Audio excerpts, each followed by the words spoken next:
Duane Banks, former baseball coach at Parsons College in Fairfield, Iowa. How I got there was pretty unique. I'd just gotten out of pro ball and kind of searching where to go and everything. And Jim Hall, when I was in college at Northern Colorado, he was one of the assistants working on his doctor's degree. He got the job at Parsons, and then he hired me as his assistant. And then after 1 year, they parted ways, and I was going to go back and get my master's at that time. And Chal Werda was the athletic director and also football coach. He asked me if I would be interested in coaching baseball at Parsons. Well, who wouldn't be? You know, my gosh, it's probably the greatest situation in the country at that time. And that's really, I mean, when we left Fort Collins, Colorado, after I got my master's, I had no idea where Iowa was. I had no idea where Fairfield was, but we soon found out. You know? Now, tell me about. So outstanding coach, outstanding staff. You know, I also helped in football. I knew nothing about football. I was all baseball, you know, and he asked me if I'd coach a freshman team. I had no idea what I was doing, but we're still undefeated. I keep telling the AD here that, you know, I'm still an undefeated football coach, just in case, you know. I knew nothing about it, you know. Oh my gosh, I said, I can teach you how to throw a curveball. well, I think that's a problem with our young baseball players today. They only play baseball. They should play other sports. You know, there's only so many pitches in that arm, and that's why we're seeing so many problems today with Tommy John and everything, starting at 12 years old, you know. And it's just, they need to be involved in everything. Go play in the dirt and go chase butterflies and, you know, have fun. My gosh. I don't like it. I think the more thought you put in any athlete's head, the worse he's going to perform. You know, because that's all they look at is, you know, what was the exit speed? Who cares? You know, I think they've really hurt baseball because they're emphasizing fly balls. And all we're seeing now is fly balls and strikeouts, the two easiest outs in baseball. That's what is being taught now, and I just don't like it. I couldn't coach today if I had to do with all that garbage, as I call it, because I am not an athletic guy at all. Yeah, just be yourself, you know. But I try to keep everything very simple when I coached, you know, because I was not a drill guy. I didn't work on how to catch a ball, and everything we did in practice all related to the game of baseball. We were hitting fungos, we were running bases, we were catching fly balls, catching ground balls. I couldn't coach today. I know nobody hired me to begin with, but certainly you'd need a couple of those other guys that do the technical stuff, and then or do without it. Then I was going to do what I'm going to do. So you're right. Thank you very much. Yeah, you're right. Nice going, guys. But however, if that's true, coach. Baseball coach didn't do real well. Okay, but it was an exciting place. But who cares? I was doing what I wanted to do. Yeah. Well, we had. I recruited Rich Folkers, who pitched, I think, 9 years in the big leagues, left-handed pitcher. Charlie Williams from Staten Island, New York. He pitched, I think, 9 or 10 years in the big leagues. He was a great trivia question. He was traded for Willie Mays, so great trivia questions. Ted Remington from the Port City. Paul Zahn was about this tall and threw better than any of them. Oh, could he throw? But we had great kids, you know, and I inherited a good team. But with what we recruited, we just filled in, and it was great. You know, Parsons was so ahead of its time academically. With the tutoring system they had group tutoring, they had individual tutoring. way ahead of the time. Dr. Roberts wanted his students to graduate, and they did, you know. Heck of a lot of games. Played a lot of games. And we'd play anybody. We didn't care. We went to Florida State. Florida State's ranked 4th in the country. We hammered them twice. I mean, we scored double figures on them. Freddie Hatfield was coaching. We beat him something like 17-4 the first day with Folkers. And he said, I didn't want to do this, but I got to throw my best pitcher tomorrow. And I said, well, we're going to go with a right-hander. It was Charlie Williams, and we scored another double figures on him. So we were good. We were really good. And of course, these guys don't really want to play you because you're not. Well, they don't know anything about us. You know, we go to Florida State and we beat them the first day, and everybody's saying, who's Parsons College? And our kids said, well, wait until tomorrow and you'll find out again. And but we had real tough kids, mentally tough. Whew. Boy, they were mentally tough. They did not want to get beat. And we didn't get beat very often. Well, I think Dr. Roberts was way ahead of his time.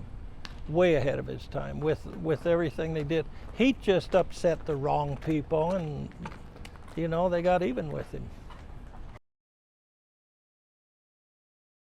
Controversy behind that? Well, there was no controversy. We just never got picked. You know, to this day, I don't know why, because we'd have probably won it, but it is what it is.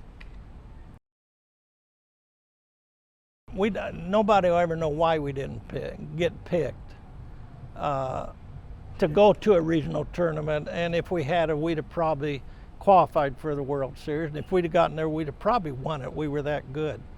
But we didn't get picked, and you know, you go on. You don't worry about yesterday, worry about tomorrow.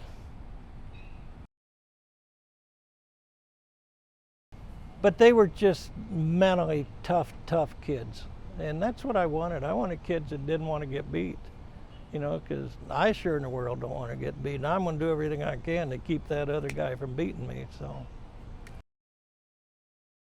You can tell about. No, you know, I got along with everybody. You know, and I was a young coach. I was 25 years old, you know, and I was a pup.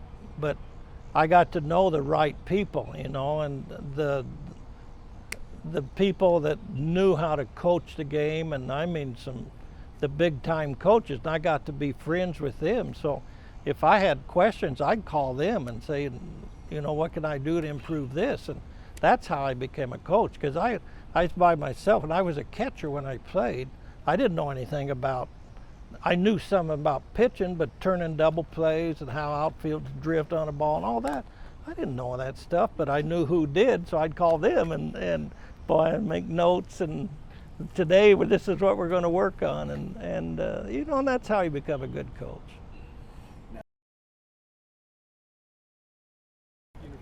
Well, I think more than anything, I think is a confidence in myself.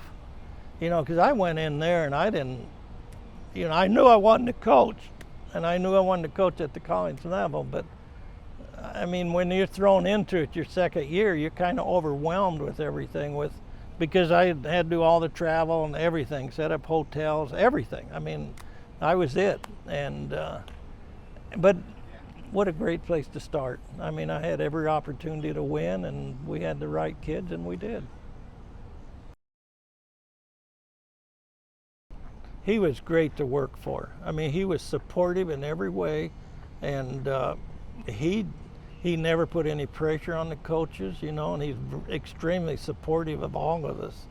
And no, he was great. He was just ahead of his time. He upset the wrong people, and then of course he lost the accreditation, and it's too bad because he was way ahead of his time. Did you know him and also his wife? Yes, his wife was a great instructor. Great instructor. She was really good. Larry Blix followed me.